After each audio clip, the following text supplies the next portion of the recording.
Ah, man. I think I've made a huge mistake, and this venture could be over before it's really started. But before we get into that, let me tell you how I ended up here. But first, please enjoy a word from our sponsors.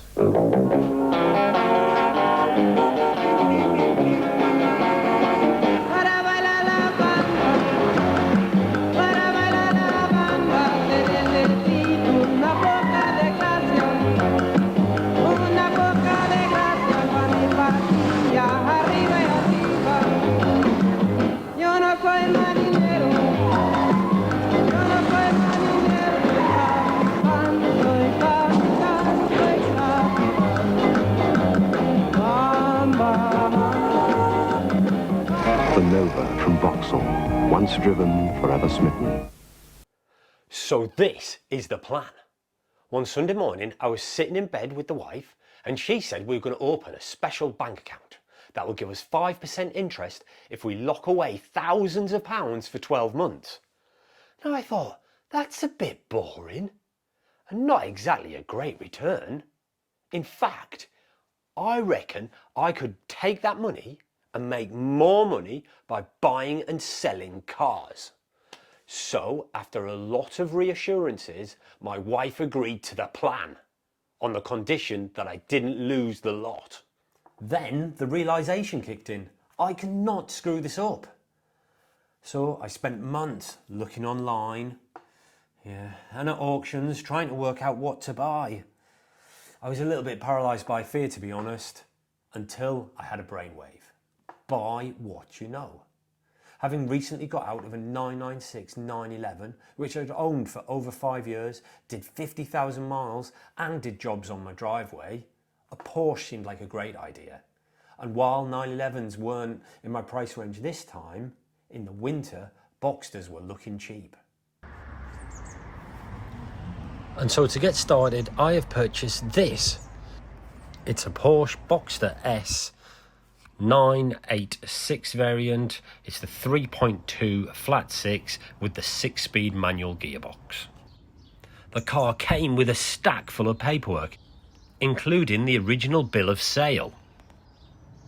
Now this car was delivered on the 1st of October 2000 and it cost £41,438, which in today's money is approximately 75 grand.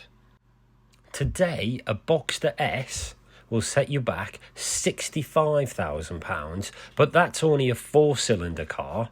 If you want an actual 6-cylinder Porsche Boxster, you need to buy a 718 Boxster GTS, and they start from £77,000. So, pretty much the same price as what this gentleman paid back in 2000 for his Boxster S.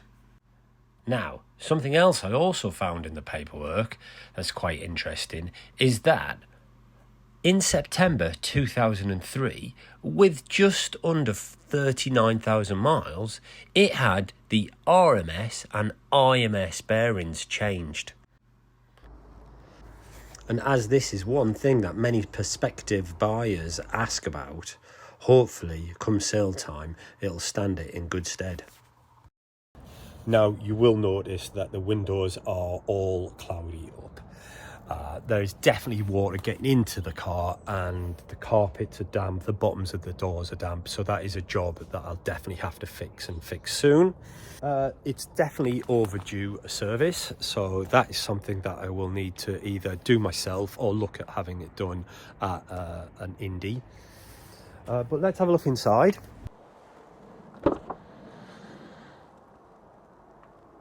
So inside we've got the lovely Metropole blue leather interior to give it its full title. These are electrically operated, the backs, and that's all good, they all work. Plus it does have heated seats and they do work and make your bum nice and toasty. As you can see, it's got just under 109,000 miles on the clock. And overall, the interior is in it's all right condition, really. No rips or tears, which is a good thing. But there is little things like this is broken, so that needs to be looked at. to put that back. And on the sun visors, the flaps are either broken off completely, or on the other side it breaks off. But there were some spares. So maybe the previous owner had bought the spares but not quite got round to fitting them. The most pressing issue at the moment is this water that is coming into the passenger side. So the carpet's wet again. There's a puddle of water here in the, it's not the door pocket, it's just that little cubby hole space underneath the door. The bottom of the passenger door is all wet, as is, let me move, the driver's door. This is all wet here. You can actually see the water just running off it. And after a couple of weeks delay due to the weather not playing ball and it constantly raining, I set about clearing the drain holes, which, once I'd got the right tool, a trombone cleaner from Amazon, went absolutely fine. In fact, the drain holes weren't blocked. That led me to believe it was something else. Another bit of online research and another common cause for water ingress into the cabin is your vapour barriers. So for that, it meant taking the door card off and investigating what was going on behind them. So I've peeled all the old glue off, and now I'm going to tape these bits, put this back together, repair that, and then I'm going to get in there and give it a big squidge of sealant and try and seal all this back on, and hopefully this will be back right as rain. Oh, there's a bit up there I forgot to do as well. This ball of old sealant.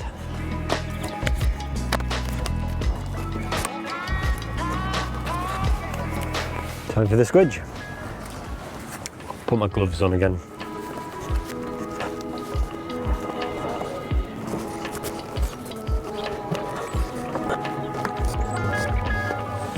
It's not the easiest or nicest thing to apply, it has to be said.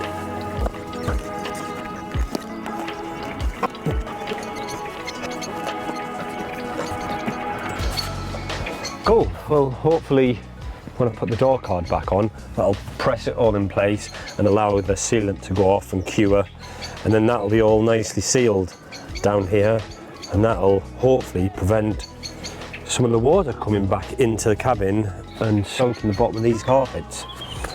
So let me get the door card back on.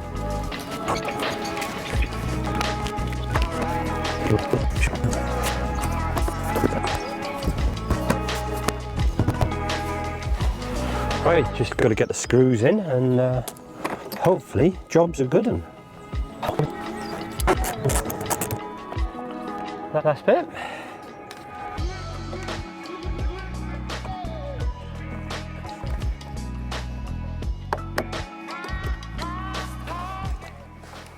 Well, that is the door card put back on. Hopefully the vapour barrier behind here is all going to nicely seal onto the door, and that's going to prevent any water that runs down the outside of the windscreen, comes into your door skin, and then comes back through. Hopefully that'll stop that from happening, because not only does it soak all this carpet, which isn't very nice, but also quite a lot of water can get into the cabin. And with these Boxsters, there is, especially on the passenger side, ECUs under the seats, so you never want to get soggy carpets or a wet floor. Try and avoid that.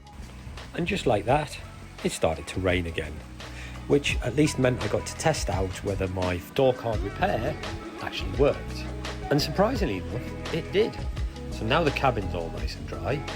It was time to tackle one of the jobs I'd mentioned earlier in the video, and so that meant sending the car off to an independent specialist to have a full major service, which comprised of spark plug change, oil and filter change, coolant flush and change, and the auxiliary belt replaced. And that's where I find myself now, sitting in a seatless car, scratching my head wondering, where is this metallic screeching noise coming from? So I think what's causing that horrible metallic-y noise is the actual, there's a pulley down here at the bottom of the engine, and that has ever so slight play in it, and actually when it sounds like there's metal scraping on metal, you just see the pulley just move ever so slightly. So I suppose what I need to do now is actually find out what that pulley does, what it's responsible for, and how easy it is to actually change. So I've resorted to Google, and I found this great article here on Pelican Parts, and it's a Porsche Boxster drive belt replacement, so it shows where the drive belt actually goes and round all the different pulleys. So hopefully I might be able to find out what that pulley does. Right, okay, so we've got this diagram here. There we go. So it's got the belt, it's got all the pulleys, alternator up there obviously. Right, look, number 4, that's the one that's causing me the problems, I think. So let's have a look. Bang, bang, bang. And number 4, the water pump. Well, while I'm on this website, I might as well have a look and see if they've got anything on replacing the water pump, because they've got a whole host of Porsche technical articles. Cooling system, water pump and thermostat replacement. Oh, good news, only 2 hours. All right. Project time 2 hours. Oh, it could cost you $450, and it only is a 2-spanner rating out of 5. So I might even be able to do this myself on the driveway. So I've just had a delivery from the lovely folks at Design 911. Excuse the silly hat, but it is the hottest day of the year, and I don't want to bake my melon. And that might explain why there is some background noise. People are sort of going about their lives around me, and they might be cutting their grass or cutting down trees or doing other stuff, so apologise if the background noise gets a bit too much. But anyway, I've got a replacement water pump, so I'll be able to have a go at doing that, and a new thermostat with it's a low temperature opening one, so it opens a bit earlier, allows the coolant to flow around the engines. These Boxster engines, and the same in the 996, they have a bit of a reputation, and you don't want to overheat them, so anything you can do to just help cool them and just help that water flow around the block is always helpful, in my opinion. But anyway, let's have a go at doing this. I've had a look at the guide on Pelican Parts, and it suggests that I can do it in 2 hours.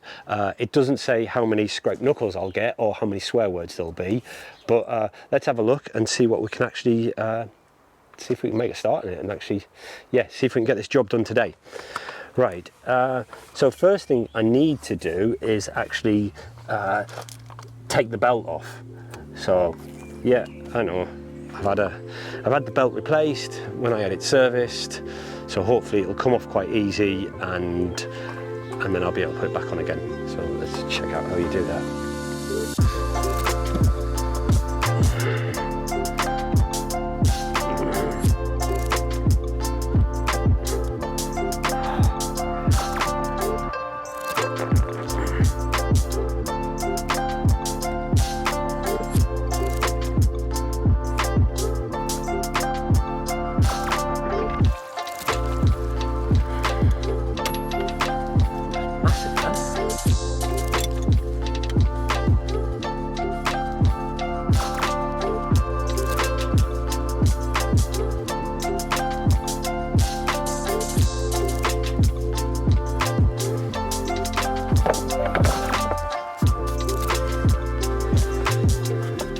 Alright, so we have to get underneath it and drain the coolant.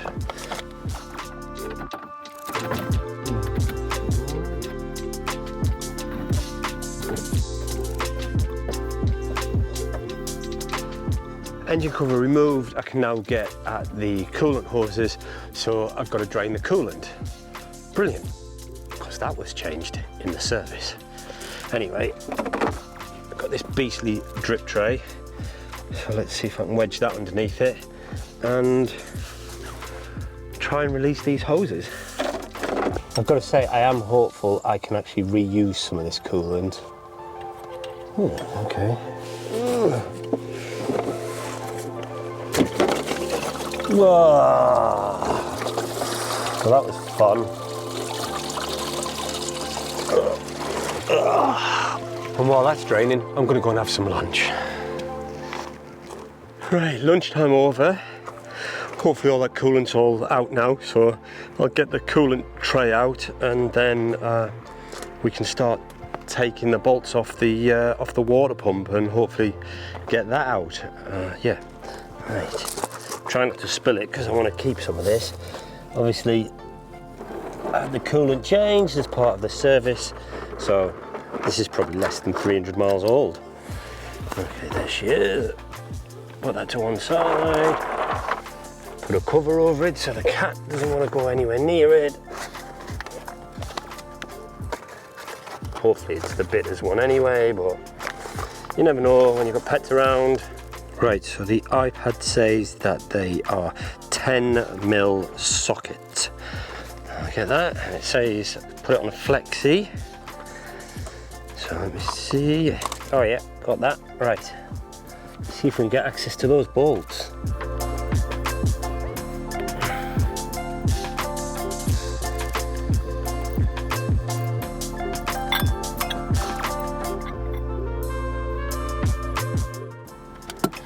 Alright, so I've got all the ones I can get at from up here.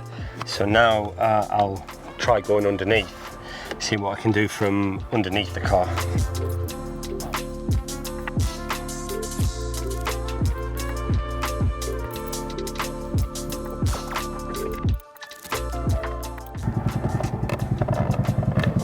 And as the Chinook flies over, the last bolt. So hopefully the water pump will actually come out now.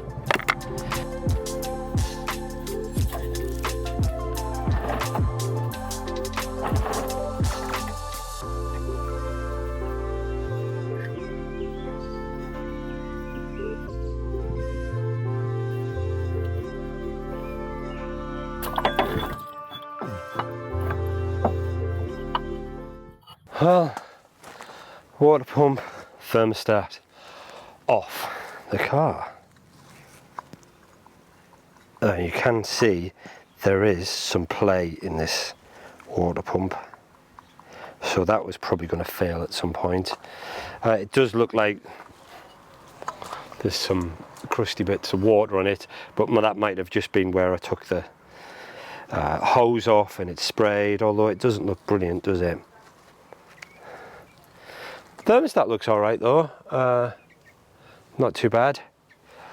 0114 and it's an 83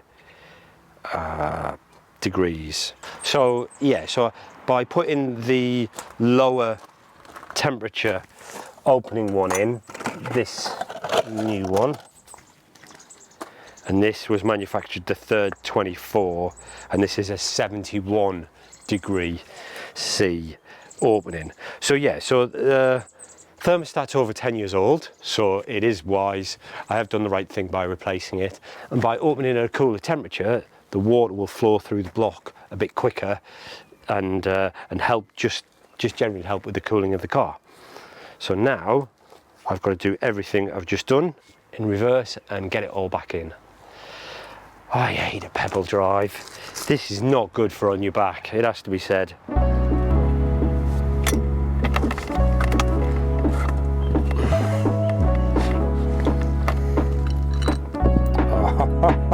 Come on.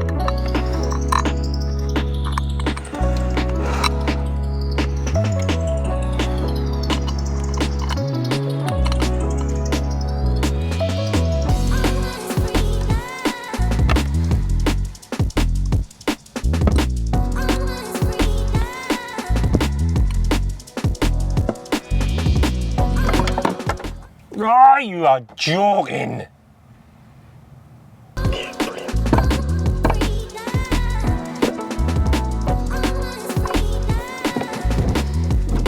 I'll get my hand in.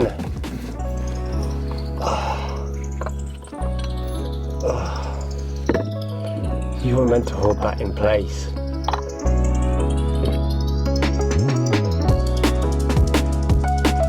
The space is so fiddly and requires access from the top and the bottom.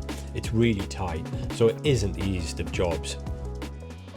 Well, it's the end of day one on this 2-hour water pump replacement. To be honest, I'm a bit dejected. I'm hot. I'm battered.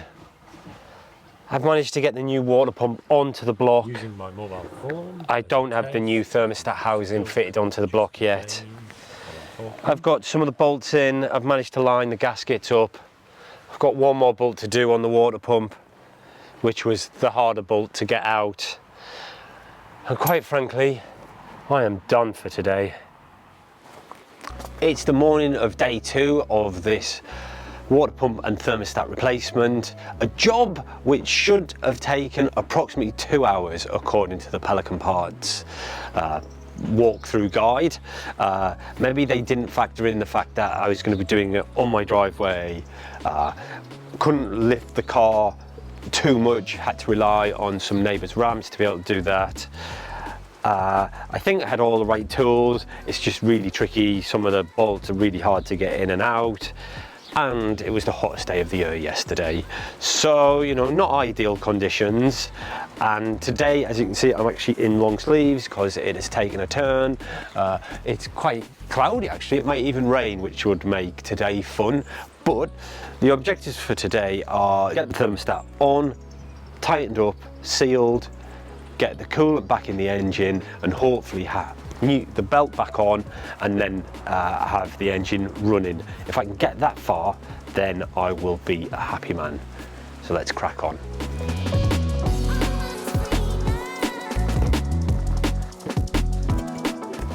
Now, one of the things I forgot to do when I did take the old one off and unscrewed it is, when I took the bolts out, they are different sizes.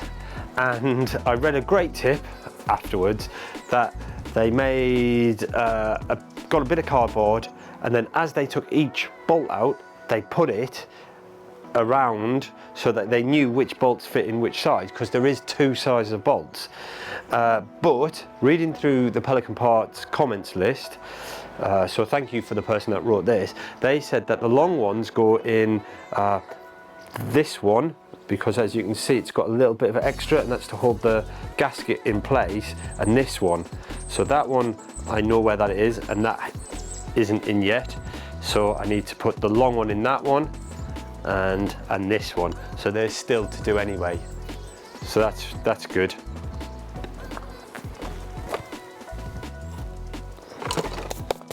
And luckily they're the easy access ones, so I can at least access them a bit easier.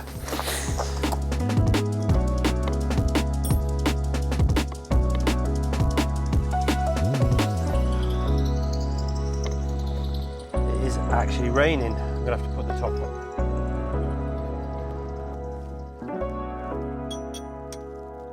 Okay, so that's all but the last bolt to go in on the water pump, but I need to do that from underneath, so I might as well put the thermostat in as well while I'm under there.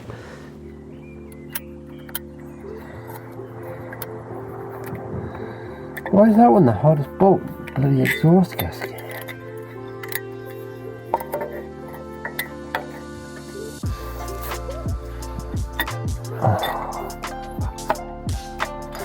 Oh, you are being an absolute doyle. And despite dropping the bolts numerous times, I managed to get them all in. Just a few more which need to be accessed from above now. The sun's coming out again, so I will put the top down. Yeah.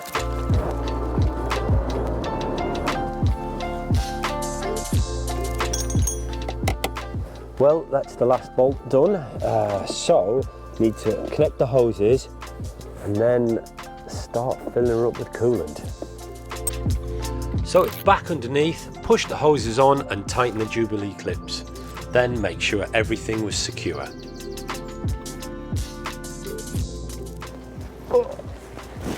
That is the hoses on, Jubilee clips tightened. Now got to actually put the coolant in and hope there's no leaks. I'm draining the old coolant through a funnel with a sieve, just to make sure no dirt or bits got into it while it was sitting in the pan. Now it's time to get it in the car. Alright, so moment of truth, here we go. Let's see how she sounds when we start her.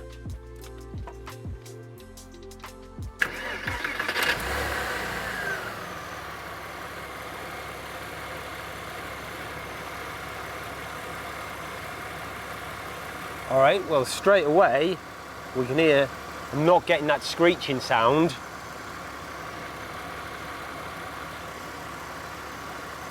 It's just ticking along quite nicely, really.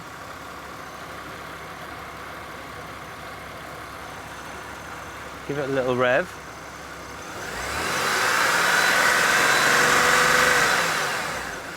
Nice. All right.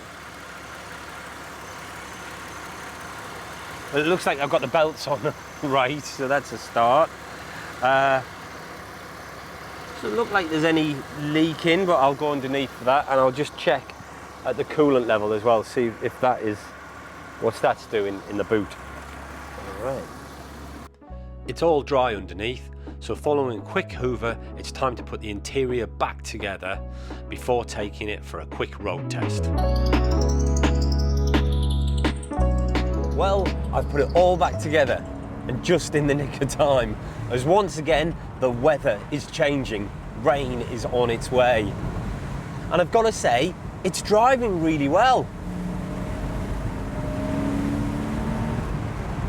Gone is that awful metal on metal screeching that was coming from back here, which we now know was the water pump. And so, all that's left for me to do is give it a good wash and get it listed. And hopefully the next time you see the Boxster on the channel will be as I'm handing it over to its new owner. If you've enjoyed this video and would like to see more content, please do like and subscribe, as it makes a massive difference. See you on the next one.